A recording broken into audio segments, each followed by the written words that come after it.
Semester 4 এর আমি linear algebra এর লেকচার 5 এটাতে আমি basis of A vector space এইটা আমি উল্লেখ করব।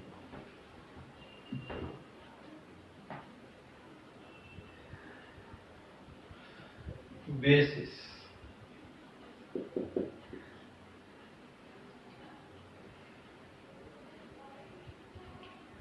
বেসিস মানে আমরা বেসিস কথাটা অনেক সময় বলে বেস, সবসময় কথা বলে এর বেস কি আছে, কোন বেসের উপর দাঁড়িয়ে আছে। বেসিস ভেক্টর স্পেসে একটা ইম্পর্টেন্ট রোল। মানে বেসিক্যালি আমরা যে কোনো সিস্টেম যদি আমরা লক্ষ্য করি, দেখা যায় সিস্টেমগুলো মেন কিছু কিছু ক্যারেক্টারের উপর দাঁড়িয়ে থাকে। সে কোম্পানি হোক বা অন্য যে কোনো সিস্টেম হোক, তো বেসিসটাও ভেক্টর স্পেস। আমরা কি জানি যে একটা ভেক্টর স্পেস রয়েছে, তার কিছু ভেক্টর যদি আমরা দিয়ে থাকি, যে তাদের দ্বারা জেনারেট করলে, স্প্যানিং সেট করলে বা জেনারেট করলে আরো সেটটা অনেক ক্ষেত্রেই বেড়ে যায়, এইখানে আমি একটা প্রশ্ন জেনারেটিং সেটে দিতে ভুলে গেছি যে এলএস সমান এস কখন হবে। মানে একটা সেটকে আমি যদি জেনারেট করি, সেটা এলিমেন্ট সংখ্যা যত, স্পেসটাও তত, এটা বাড়বে না কখন। একটা ছোট বলি, আমরা আর স্কয়ার উদাহরণ নেই। আর স্কয়ারের এটা হচ্ছে ট্রিভিয়াল সাবস্পেস, এটাকেই আমি যদি এস নিই, তাহলে এলএস কি? এলএস কিন্তু এই সেটটাই হবে, কেননা যেহেতু এটা নাল ভেক্টর, একে আমি যে কোনো স্কেলার দিয়ে গুণ করি, এটা সবসময় কি থাকবে? নাল ভেক্টর থাকবে। এখান থেকে কিছুটা আইডিয়া পাওয়া যাচ্ছে। আমি অ্যান্সারটা বলেই দিই, এলএস সমান এস হবে যদি এসটা ইটসেলফ সাবস্পেস হয়, if and only if S is a subspace। এটা যদি সাবস্পেস না হয়, তাহলে এলএস করলে এটা বাড়বেই। এটা যদি নিজের সাবস্পেস থাকে, তাহলে কিন্তু আর বাড়বে না। তার মানে কি, যখন আমি এসটাকে সাবস্পেস এক্স অ্যাক্সিস, এটা আজকের সাবস্পেস, আমরা পড়েছি যে কোনো সরলরেখা অরিজিন দিয়ে গেলে সাবস্পেস, তাহলে এটা একটা আজকের সাবস্পেস, এক্ষেত্রে এলএস সমান হবে এস। তাহলে এল অফ আর স্কয়ার, মানে যেটা স্প্যানিং সেট আর স্কয়ার, সেটাও কি হবে আর স্কয়ার। মানে ভেক্টর স্পেস বা তার সাবস্পেস যদি নেওয়া হয়, সেক্ষেত্রে একমাত্র সেই সেট দ্বারা জেনারেটিং সেট, ওই যা ছিল তাই, একটা ভেক্টরও বাড়বে না সেক্ষেত্রে একমাত্র এলএস সমান এস হবে। বেসিস, এবারে আমি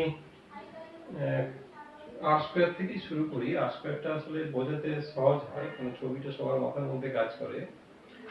আমাদের অ্যাকচুয়ালি জিওমেট্রিক্যালি ধারণা, আমরা 2 ডাইমেনশন আর 3 ডাইমেনশনটা আমরা ধারণা করি, আঁকতে পারি না। আর স্কয়ারটা যেমন বড় আঁক করতে পারি 2 ডাইমেনশনটা, সেই কারণে এই আর স্কয়ারের এক্সাম্পলগুলো নিয়ে বললে অনেক ক্ষেত্রে ইজি হয়, তাই আমি সেই পথেই যাব।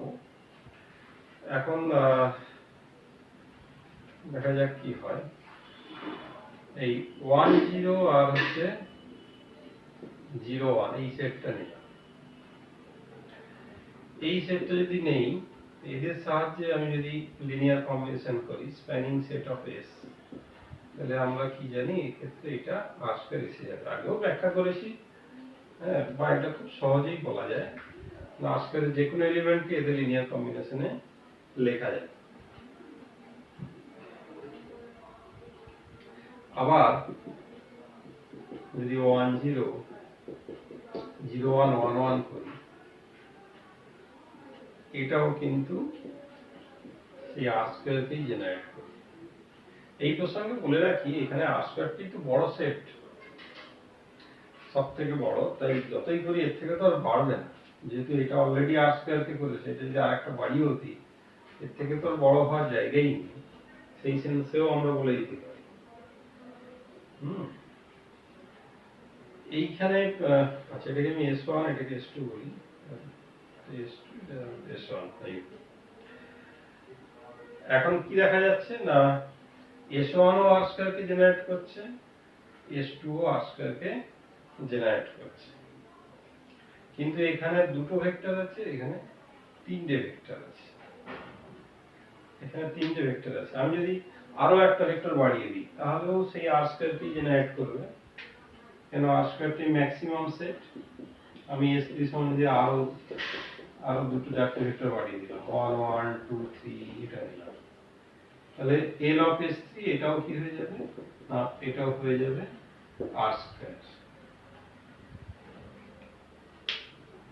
তাহলে আমি কোন সেটটাকে নেব, মানে বেসিস হিসেবে কোন সেটটাকে আমার চয়েসে আসবে। স্বাভাবিকভাবে আমরা যখন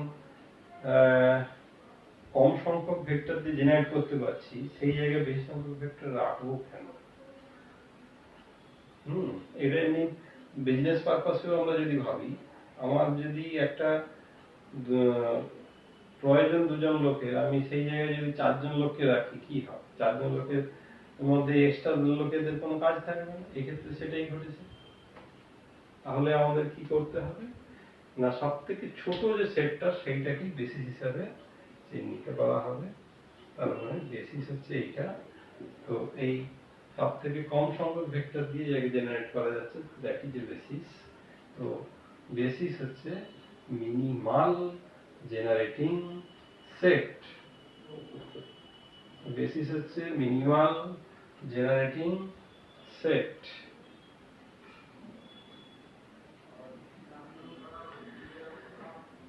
মানে সব থেকে কম সংখ্যক ভেক্টর দিয়ে জেনারেট করা যায় সেটাকে আমরা বেসিস হিসাবে ভাবতে পারি। এটা অনেক বইতে সংজ্ঞায় দেওয়া আছে। এবং হয়েছে আরেকটা জিনিস আমি এখানে দেখাতে চাইবো, S1 আর S2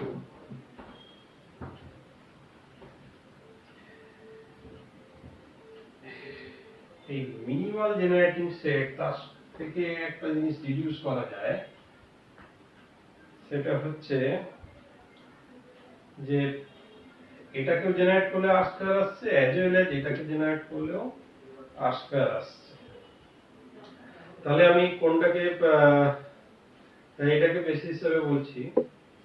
আরেকটা জিনিস লক্ষ্য করা যাবে যে আর স্কয়ারের এলিমেন্ট গুলোকে এর সাহায্যে লেখা যায়, এর সাহায্যে লেখা যায়, এর সাহায্যে লেখা যাবে ইউনিক ওয়েতে। আর স্কয়ার সমস্ত এলিমেন্টকে এর সাহায্যে লেখা যাবে ইউনিক ওয়েতে, যেমন 4 5। 4 5 কে আমি যদি লিখতে চাই এই সেটের এলিমেন্ট হিসাবে, এটাকে লিখতে হবে 4 * 1 0 5 * 0 1। কিন্তু এটার ক্ষেত্রে যদি 4 5 লিখি, এটাকে আমি অনেক উপায়ে লিখতে পারবো।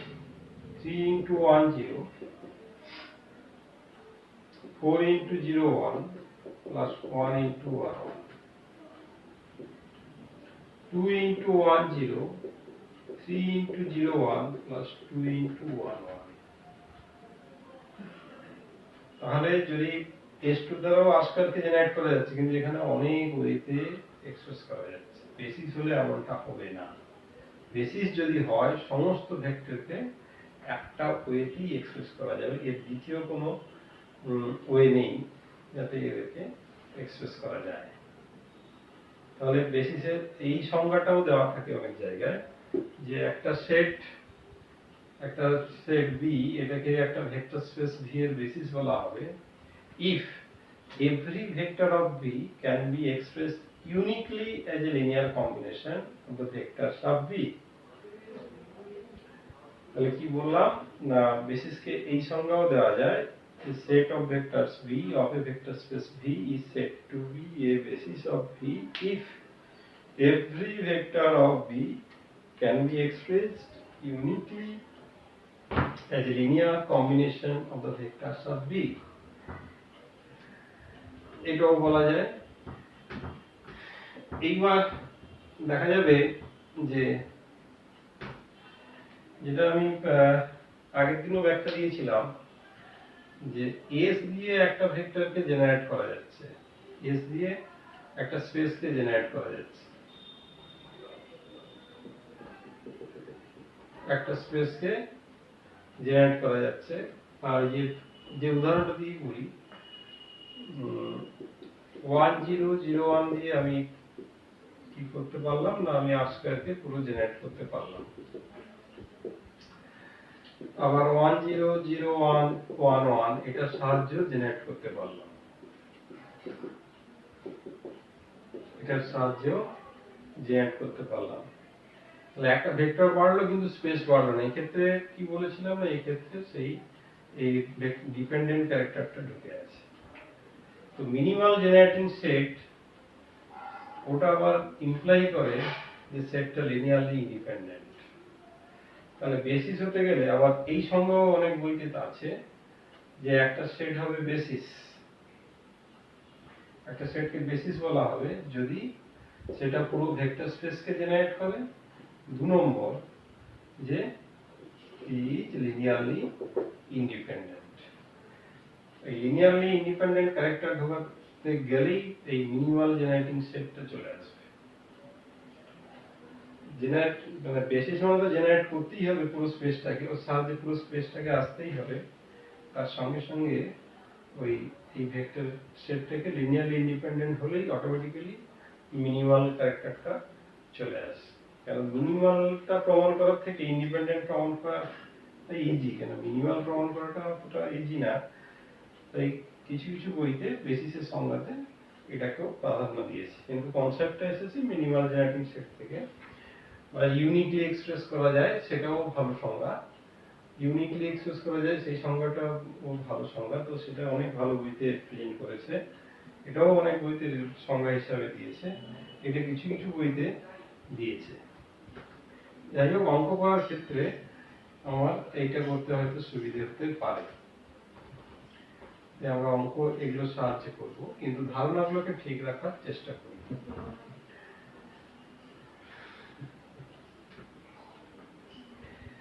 এইবারে আসি কিছু বেসিসের এক্সাম্পল।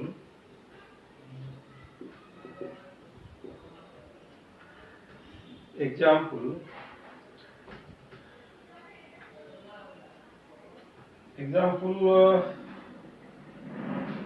যেমন আর স্কয়ারই আসি। আর স্কয়ার তো একটা বেসিসের উদাহরণ অলরেডি দেওয়া হয়ে গেল, 10 আর 01। নোট দ্যাট এই যে বেসিসটা এটাকে বলে standard basis of R square, standard basis of R square. এখন আমি 10 আর হচ্ছে 1011 এইটাকেও যদি লক্ষ্য করি যে এটাও কিন্তু আর স্কয়ারকে জেনারেট করে দেবে। আমি এমনি খুব তাড়াতাড়ি বোঝানোর জন্য আমি একটা এলিমেন্ট এক্সপ্রেস করে দেখিয়ে দিই।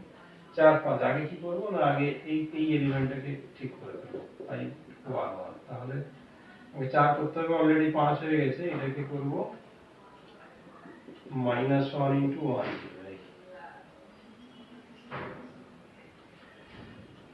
তাহলে একটা বিশেষে দেখেছি যে আর স্কয়ারকে জেনারেট করতে গেলে দুটো ভেক্টর লাগবে, এখানেও দুটো ভেক্টর আর স্কয়ারকে জেনারেট করছে। তো এটাও আরেকটা বেসিস, এটাও আরেকটা বেসিস। আরেকটা আইডিয়া কি দিলাম, জেনারেট করবে এবং ইন্ডিপেন্ডেন্ট হবে, তাহলেও বেসিস হবে। আচ্ছা, বেসিসে আরেকটা আইডিয়া দিতে আমি ভুলে গেছি। Basis is a maximal linearly independent set. Maximal linearly independent set মানে কি না, ইন্ডিপেন্ডেন্ট সেটের ম্যাক্সিমাম একটা ভেক্টর স্পেসের ইন্ডিপেন্ডেন্ট হওয়া একটা সার্টেন স্টেজ পর্যন্ত হয়, সবার ক্ষেত্রে নয় অবশ্য, কিছু কিছু ভেক্টর স্পেসের ক্ষেত্রে। তো যত মানে এখানে একটা জিনিস কি দাঁড়াচ্ছে, আমি একটু ছবি আঁকি দিলে ভালো হবে। আমি কি বলেছি না, সাপোজ ভি একটা ভেক্টর স্পেস, ভি একটা ভেক্টর স্পেস, একটা ভেক্টর নাও, সিঙ্গেল ভেক্টর। তো সিঙ্গেলটন সেট আমরা কি জানি, সিঙ্গেলটন সেট লিনিয়ারলি ইন্ডিপেন্ডেন্ট, আগের দিনই বলেছিলাম, একা হয়ে গেলে কার উপর ডিপেন্ড করবে। তো সিঙ্গেলটন সেট লিনিয়ারলি ইন্ডিপেন্ডেন্ট। তো এটাকে স্প্যান করা, একটা সিঙ্গেলটন সেট যদি স্প্যান করে সেটা আরো কিছুটা বেড়ে গেল, এটা এটা ধরো S1, এটা LS1 আরো কিছুটা বাড়লো, কিন্তু দেখা গেল যে বেড়ে পুরো ভেক্টর স্পেসের সঙ্গে সমান হলো না। এর উদাহরণ আগে আমি দিয়েছি, আর স্কয়ার আলফা নিলাম 1 1, আমি যদি এল আলফা করি তাহলে এটা বোধহয় y সমান x লাইন হবে, এটা কি পুরো আর স্কয়ারের সঙ্গে সমান হলো, সাবসেট হয়ে গেল। তাহলে কি করব, সেকেন্ড যে ভেক্টরটা নেব এই v আর l1 এর মানে এর বাইরে নেব, l1 এর বাইরে, বাইরে নিলে কি হয়ে যাবে, এই যে আর সেকেন্ড যে ভেক্টরটা নিলাম এইটা আর এইটা হয়ে যাবে লিনিয়ারলি ইন্ডিপেন্ডেন্ট, কেননা এর ভেতরে থাকা মানে এর তো স্কেলার মাল্টিপুলের সেটই এটাকে যে জেনারেট করে করে এটা পেয়েছি, এর ভেতরে থাকলে আলফাটির সঙ্গে হবে ডিপেন্ডেন্ট আর বাইরে থাকলে হবে ইন্ডিপেন্ডেন্ট। এখন এই দুটো ইন্ডিপেন্ডেন্ট ভেক্টরকে যদি জুড়ে দিই, ইন্ডিপেন্ডেন্ট ভেক্টর নেওয়া মানে স্পেসটা একই থাকবে, স্পেসটা আরো বেড়ে যাবে, আরো কিছুটা বেড়ে যাবে। আবার একটা ভেক্টর এই করে করে প্রত্যেকটা স্টেপে একটা করে ভেক্টর বাড়াবো, স্পেসের বাইরে থাকলে ইন্ডিপেন্ডেন্ট থেকে থেকে একটা সময় কি হয়ে যাবে, এই যে ভেক্টর স্পেস ভি এর সঙ্গে গিয়ে সমান হয়ে যাবে, যদি ফাইনাইট ডাইমেনশনাল ফাইনাইট স্টেপের পরে সমান হয়ে যাবে। তার মানে এই যে ইন্ডিপেন্ডেন্ট বেড়ে বেড়ে যখনই ভি এর সঙ্গে সমান হয়ে যাবে আর ইন্ডিপেন্ডেন্ট সেটের ভেক্টর বাড়াতে পারবো, তার থেকে বেশি নিলেই ডিপেন্ডেন্ট হয়ে যাবে। আমরা আর স্কয়ারের ক্ষেত্রে বেসিসে কি পেয়েছি, দুটো মাত্র ভেক্টর পেয়েছি যে জেনারেট করলে পুরো আর স্কয়ার চলে আসছে, তাই এর সঙ্গে আর যে ভেক্টরই অ্যাড করবো সেই সেটটা ইন্ডিপেন্ডেন্ট থাকবে না, সেটা হয়ে যাবে ডিপেন্ডেন্ট। তাহলে এখান থেকে একটা আইডিয়াও পেলাম যে আর স্কয়ারের সেটে দুইয়ের বেশি ভেক্টর মানেই ডিপেন্ডেন্ট, মানে কিছু না ভেবেও বলা যায় এটা, যে আর স্কয়ারের সেটে 3টে 4টে 5টা যত ভেক্টর নেব অল আর ডিপেন্ডেন্ট সেট, অল আর ডিপেন্ডেন্ট সেট। তার মানে যে ইন্ডিপেন্ডেন্ট ভেক্টরের সংখ্যা, এটা কিছু কিছু ভেক্টর ক্ষেত্রে একটা লিমিট আছে, সেই পর্যন্ত হবে, সেইটাকে বলে maximal linearly independent set. Basis is a maximal linearly independent set, মানে সব থেকে বেশি সংখ্যা যত পর্যন্ত ইন্ডিপেন্ডেন্ট হতে পারে সেটা এসে গেলেই সেটা বেসিস হয়ে যায়। আর স্কয়ারের ক্ষেত্রে সেই সংখ্যাটা হচ্ছে 2, এই ভেক্টর স্পেসের ক্ষেত্রে এই সংখ্যাগুলো নির্দিষ্ট আছে, আর স্কয়ারের ক্ষেত্রে ভেক্টর হচ্ছে 2, আর কিউবের ক্ষেত্রে 3, মানে আর কিউবের ক্ষেত্রে সবথেকে বেশি 3টে ভেক্টর ইন্ডিপেন্ডেন্ট হতে পারে, 3 এর বেশি যে কোনো সংখ্যক ভেক্টর অলওয়েজ ডিপেন্ডেন্ট, এটা হচ্ছে আর কিউবের ক্ষেত্রে। তার মানে কি বোঝা গেল না, আর স্কয়ারের ক্ষেত্রে আমি যদি দুটো ভেক্টরের সেট ইন্ডিপেন্ডেন্ট পাই তাহলেই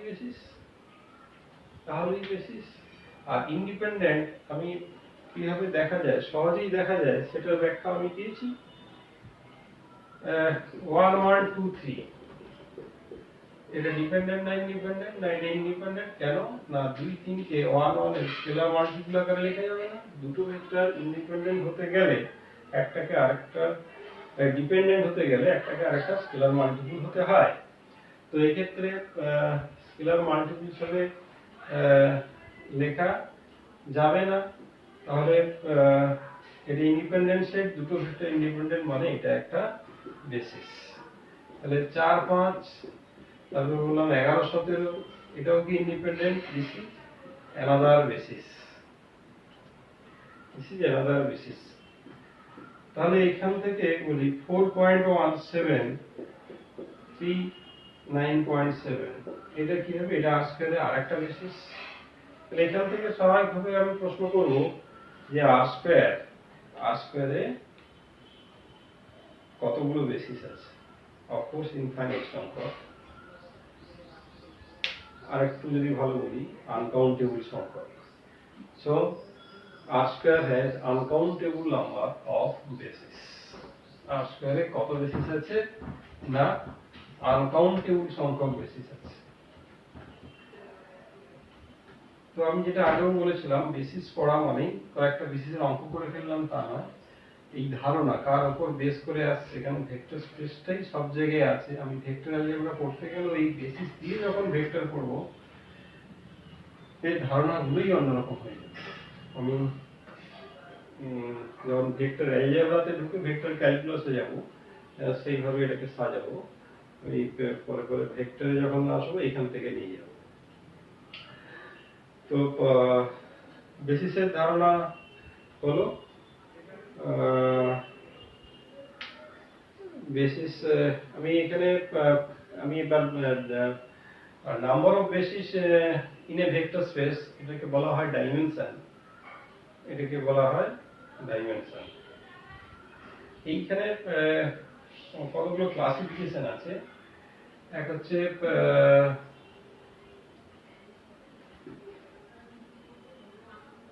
এখানে basis finite dimensional vector space, FDVS।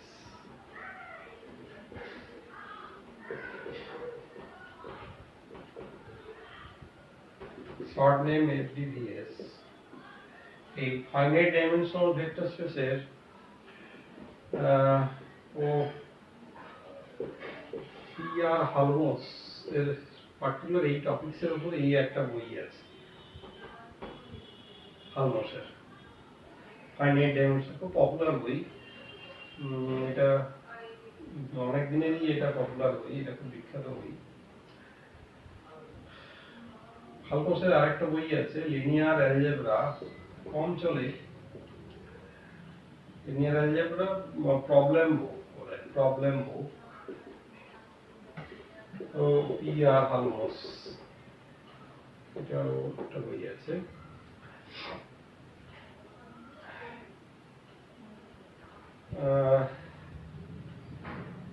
তো তাহলে এখান থেকে ভেক্টর স্পেসকে দুটো করা যায়, ভেক্টর স্পেসকে দুটো করা যায়, ফাইনাইট ডাইমেনশনাল আর নন ইনফাইনাইট ডাইমেনশনাল। ফাইনাইট ডাইমেনশনাল আর ইনফাইনাইট ডাইমেনশনাল। তো ফাইনাইট ডাইমেনশনালটা এরপরে every vector space has a basis। এই প্রমাণটা আমাদের বইতে নেই, ভেক্টর স্পেস মাত্রই বেসিস থাকবে, এটা ওই জনস লেমা ব্যবহার করে প্রমাণ করা হয়েছে। আমি আমাদের বইতে যেটা আছে সেটা হচ্ছে every finite dimensional vector space has a basis। every finite dimensional vector space has a basis।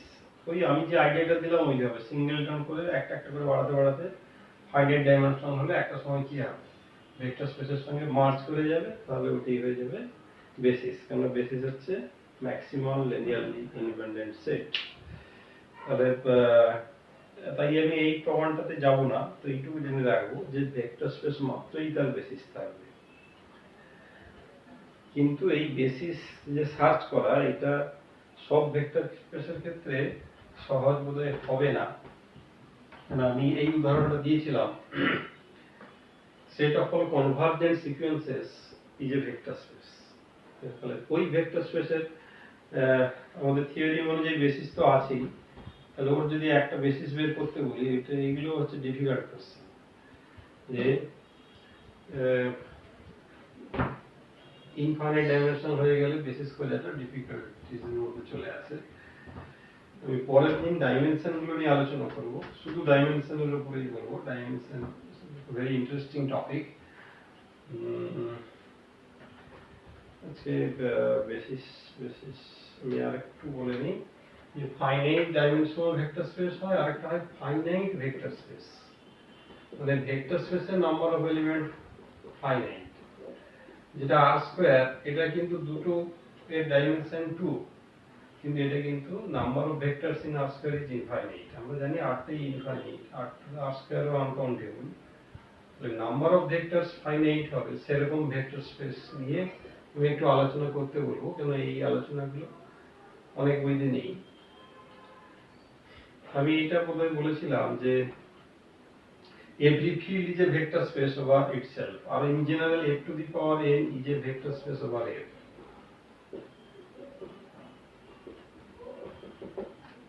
এটা বলা হয়েছিল। যেমন আর স্কয়ার হচ্ছে ভেক্টর স্পেস ওভার আর, আর তো নিজে একটা ফিল্ড আর প্লাস ডট। তাহলে যে কোনো ফিল্ড যদি নেই, তাহলে তাকে যদি এরকম অর্ডার ইন্টারপোল নেওয়া হয়, সেটাও ভেক্টর স্পেস হবে। এইখানে যদি আমি এফটাকে ফাইনাইট ফিল্ড নিই, সাপোজ এফ সমান z2, সেক্ষেত্রে এফ স্কয়ার বা F cube is a vector space over F. F যদি z2 হয়, z2 তিনবার ক্রস প্রোডাক্ট করলে বর্ড অফ এফ কিউব, এটা কত হয়ে যাবে? 8টা এলিমেন্ট আছে। তাহলে এটা একটা ভেক্টর স্পেস যেখানে 8টা মাত্র ভেক্টর আছে। তো আমি এগুলোর আলোচনা করবো না, এগুলো তোমাদের দেখে নিতে বলবো। এইটা ফাইনাইট ভেক্টর স্পেস যে যখন হবে, তার বেসিস সংখ্যাও কিন্তু স্কোপ হচ্ছে ফাইনাইট। যেমন আর স্কয়ারে আমি কতগুলো বেসিস পেলাম, আর স্কয়ারের ডাইমেনশনটা ফাইনাইট, কিন্তু number of basis in R square ছিল আনকাউন্টেবল। এটা কিন্তু ভেক্টর স্পেসটা নিজে ফাইনাইট, যদি ফাইনাইট ফিল্ড নেই। এই সমস্ত যে ভেক্টর স্পেস, এদের নাম্বার অফ বেসিসও ফাইনাইট। এই ফাইনাইট বেসিস, কটা বেসিস থাকবে, এই আলোচনাগুলোর জন্য এই বইটা ভালো। Linear algebra by Rao and Bhima Sankaram. Rao and Bhima Sankaram দুজনেই আইএসআই অথার, ইন্ডিয়ান স্ট্যাটিস্টিক্যাল ইনস্টিটিউটের অথার। রাও মনে হয় ক্যালকাটা আইএসআই, আর ভীমা শঙ্করম হায়দ্রাবাদ আইএসআই। এটা খুবই ভালো বই। এই সবকটা বই মিলে পড়লে খুব ভালো হয়। ফ্রেডবার্গ, রাও, ভীমা শঙ্করম, এই দুটো পড়লেই এখন হয়। তো আজকের টপিক এই পর্যন্ত।